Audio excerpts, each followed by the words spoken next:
আজকে আমি বানাবো মিনি কিচেনে আলুর চিপস। তো হ্যালো বন্ধুরা, কেমন আছো তোমরা? আশা করি তোমরা খুব ভালো আছো। তো দেখো, আমি প্রথমে একটা আলু নিয়ে নিলাম ছোট, যেহেতু এটা মিনি কিচেন তাই ছোটটাই বেছে নিলাম। তারপর এটা আমি একটা ব্লেডের সাহায্যে এটাকে কেটে নিলাম। তারপর এবার ভালো করে এটাকে ধুয়ে নিব। ভালো করে ধুয়ে নিয়ে এটাকে আমি একটু ধুয়ে নিব। ধুয়ে নেওয়ার পর এটাকে আমি ভালো করে একটা সুতি তেনা দিয়ে এটাকে মুছে নিব। আলুটাকে মুছে নিব। তারপর এটাকে কর্নফ্লাওয়ার আর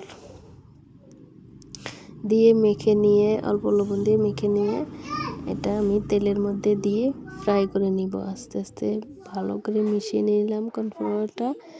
তারপর এটাকে আমি একটা একটা করে আস্তে আস্তে তেলের মধ্যে দিয়ে দিব। তো প্রথমে আমি কড়াইয়ে তেলটা দিয়ে দিলাম গরম হওয়ার জন্য। তো দেখো, এখানে আমি তেল দিয়ে দিছি, কড়াইয়ের মধ্যে অলরেডি গরম হয়ে গেছে। এবার আমি একটা একটা করে আলুগুলোকে দিয়ে দিব, কেটে রাখা আলু। তো দিয়ে দিচ্ছি একটা একটা করে, দেখতেই পাচ্ছ।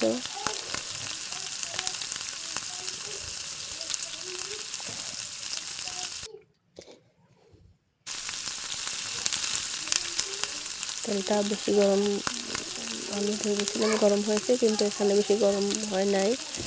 তো তেলটা আর অল্প গরম করে নেবে।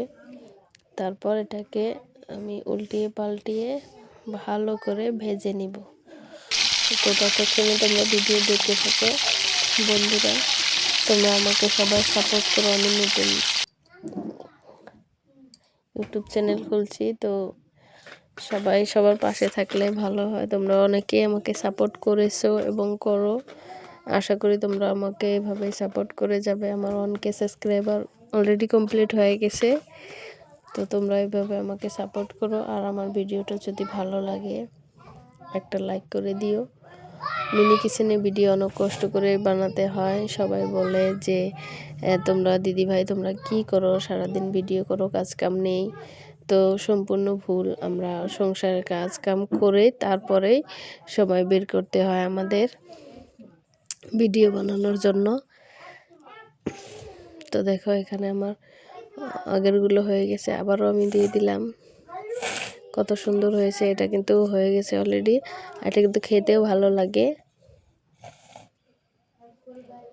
দেখো কত সুন্দর। ভালো লাগলে একটা লাইক করে দিও। দেখা হবে আবার পরের ভিডিওতে, নতুন ভিডিওতে। টাটা।